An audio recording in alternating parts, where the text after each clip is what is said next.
Bien, hola amigos, hoy vengo con otro tema nuevo que viene siendo un tema, se me hace para mí importante porque es algo de una presión que se puede dar cualquier día, día a día.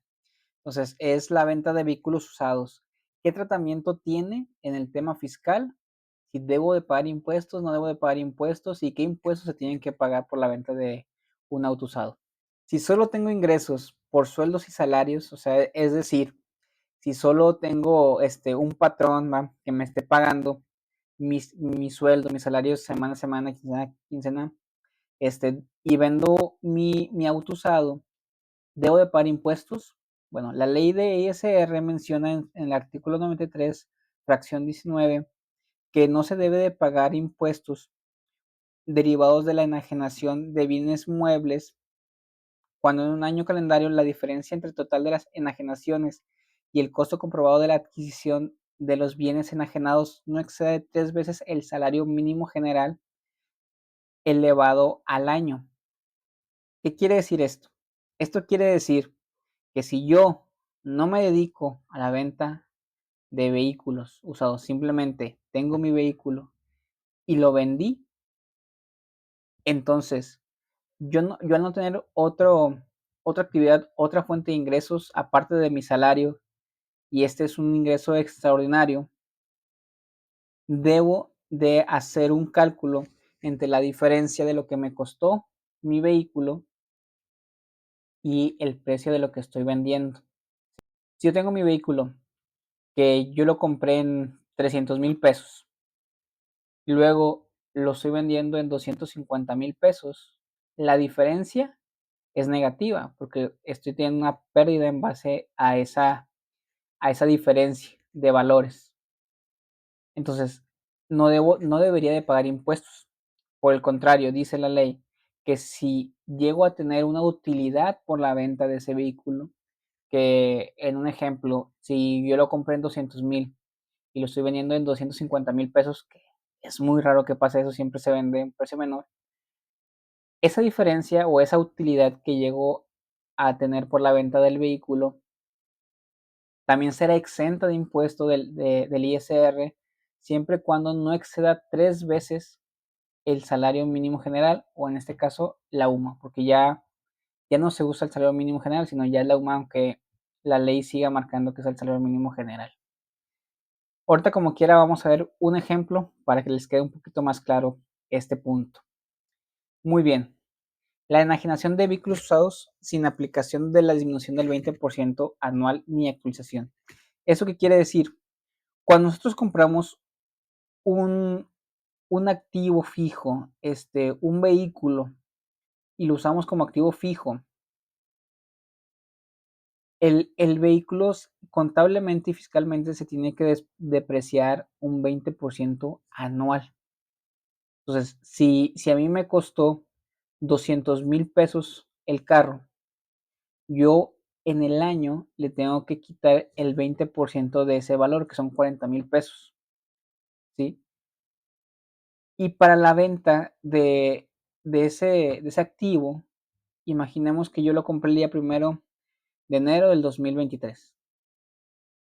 A enero del 2024 ya perdió el 20% de su valor fiscalmente hablando. Entonces ya no vale 200,000, ya vale 160,000 pesos. Como ese 20% se deprecia, ese 20% yo lo puedo usar como deducción de impuestos en mi declaración anual. Entonces, ese 20% ya no se considera como parte de, de la deducción si quiero yo vender ese vehículo. Si yo tengo actividades aparte de mi salario, tengo que aplicarle la deducción del 20% de forma anual. Si yo no tengo actividades aparte de mi salario, no tengo que aplicarle ese 20% anual y puedo considerar el 100% del valor que me costó a mí el vehículo para deducirlo de la venta que estoy haciendo del mismo vehículo, ¿sí? Entonces, la regla de la resolución miscelánea fiscal, de la regla 3.15.2, habla sobre ese tema. Yo ya se lo resumí de la deducción del 20% de forma anual. Muy bien, aquí la persona que va a comprarles el vehículo, que puede ser otra persona física que se dedique a alguna actividad en específico o alguna persona moral, entiéndase como empresa, este, al momento de que les compran a ustedes el vehículo, ellos pueden retenerte un 20% de ISR, ¿sí? Por simplemente el adquirir, ellos el comprar ese vehículo usado. Para que eso no pase, esta regla, la regla 3.15.7, habla que la persona a la que ustedes le están vendiendo el vehículo no tienen que hacerles una retención de impuestos por el ingreso que ustedes van a obtener por esa venta, siempre y cuando la utilidad, volvemos a la utilidad que antes se mencionaba, no supere 3 veces el salario mínimo general o la UMA, 3 veces suma elevada al año, ¿sí? Si yo tuve una utilidad de 50,000 pesos, esa utilidad de 50,000 pesos no supera 3 veces la UMA al año. Entonces, ellos no tienen por qué hacerles esa retención de impuestos. Les reitero, ahorita vemos un ejemplo para que les quede un poquito más claro todo este tema, ¿sí? Si, si nosotros como personas físicas que simplemente tenemos ingresos por salarios, la utilidad que tengamos de la venta del vehículo supera 3 veces UMA elevada al año, tenemos que pagar impuestos. Y ese impuesto es del 20% de la utilidad sobre la utilidad, ¿sí? Si nosotros tuvimos una utilidad de 100,000 pesos por la venta del vehículo y esos 100,000 pesos superan, por decirlo, superan 3 veces la UMA, nosotros tendríamos que estar pagando 20,000 pesos de impuestos por la venta de ese vehículo. Y aquí se menciona en este artículo 126 de la ley de ISR lo que les decía hace un momento, que se tendrá que efectuar una retención de ISR si la operación, si el monto de la operación es mayor a 227,400 pesos. El caso reversa, si es menor, pues no se tiene que hacer la retención. Pero con la regla que antes mencionamos, aunque supere ese monto, no hay necesidad de que les hagan una retención. Vamos a ver el ejemplo para que les quede un poquito más claro todo esto.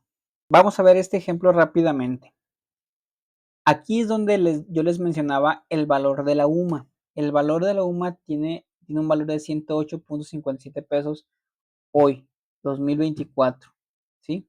Tiene un valor de 108.57 pesos diarios. Elevado al año son 39,606.36 pesos, ¿sí? Que tres veces suma elevada al año vienen siendo estos 118,819 pesos, ¿sí? Muy bien. Entonces, imaginemos en un ejemplo que yo compré un vehículo el día 1 de enero del 2023, ¿sí? El vehículo me costó 310,000 pesos, ¿ok? Y el precio al que lo estoy vendiendo hoy, 2024, es de 220,000 pesos. Al aplicar la regla, pues vemos aquí que realmente no estoy teniendo una utilidad, sino una pérdida de 90,000 pesos. Por ende, en automático no tengo que pagar impuestos, ¿sí? Pero, ¿qué pasaría si en un supuesto el vehículo me costó 250,000 pesos y yo lo estoy vendiendo en 300,000? ¿Por qué? Pues por cosas del destino. Alguien me lo quiso comprar en 300,000 pesos, ¿verdad? Un vehículo de 250,000 pesos del año pasado. Entonces, yo ya le saqué 50,000 pesos de utilidad. Como esos 50,000 pesos no superan el excedente de los 118,000 pesos que marca la ley que es exento de ISR, entonces pues tampoco tengo que pagar ISR. Okay, entonces estamos bien, ¿verdad? Pero si en un supuesto que estos imaginemos que agarremos los mismos 300,000 pesos de venta, pero que yo compré el vehículo en 180,000 pesos y lo estoy vendiendo en 300,000 pesos, una cosa extraordinaria. Entonces, estos 120,000 pesos de utilidad ya están superando el umbral, el excedente que marca la ley, de tres veces, el excedente de 3 veces suma que marca la ley. Entonces, el excedente son 1,000 pesos. Por esos 1,000 pesos, yo ya tengo que pagar 60,000 pesos de impuestos.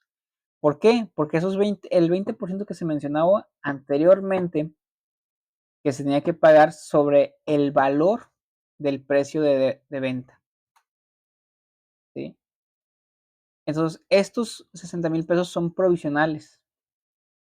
Hay que hacer la declaración anual para ver si realmente se va a tener que pagar esos 60,000 pesos o se paga menos y se puede solicitar en devolución la, la diferencia que se pagó en excedente. Entonces, esos 60,000 pesos se tendrían que pagar por la venta de esos 300,000 pesos del vehículo usado, porque la utilidad que tuvo entre lo que yo pagué al comprar el vehículo y lo que yo lo vendí superó los 3 veces suma, ¿sí? Esos casos extraños, muy extraño que pueda suceder, normalmente no sucede así, pero para que tengan la idea del panorama de lo que puede suceder, ¿sí? Ahora, eso es para el tema de ISR. Para el tema de IVA, ¿qué dice la ley de IVA referente al pago de impuestos? La ley de IVA dice en el artículo 9, fracción cuarta de la ley, que no se pagará el impuesto en la enajenación de los siguientes bienes, que son bienes muebles usados, a excepción de los enajenados por empresas. Y entonces, si yo tengo un vehículo usado, soy persona física, tengo un vehículo usado y lo vendo, ¿lleva IVA o no lleva IVA la venta de ese vehículo? Para entender esto, hay que entender a qué se refiere la ley con empresas. Y el artículo 16 del Código Fiscal de la Federación menciona que se considera empresa la persona física o persona moral que realice las actividades a que se refiere este artículo, que son prácticamente casi cualquier actividad que te genere ingresos que no sea sueldos y salarios. Imaginemos que tú tienes tu trabajo fijo en la mañana y sales en la tarde y te pagan tu sueldo. Pero por las noches dices, pues yo quiero emprender algo y pongo mi puesto de hamburguesas y estoy dado de alta ante el SAT y declaro mis impuestos y todo. Al tener una actividad ya como esa, para la ley, ya te consideras empresa. Entonces, si tú vendes un vehículo usado, tiene que llevar IVA, ¿sí? Si tú simplemente y exclusivamente te dedicas a sueldos y salarios, o sea, a percibir un salario de un patrón, exclusivamente no tienes otro tipo de ingresos, que es todo lo que hemos hablado del video, todos los ejemplos que hemos visto en el video. En este video es exclusivamente para las personas que se dedican solo a sueldos y salarios. Tu venta de tu vehículo usado no lleva IVA, ¿sí? Es exento de IVA, ¿ok? Resumiendo, personas físicas que se dediquen exclusivamente a sueldos y salarios, al vender un vehículo que su utilidad de ese vehículo no supere 3 veces suma, no tienes que pagar impuesto de ISR.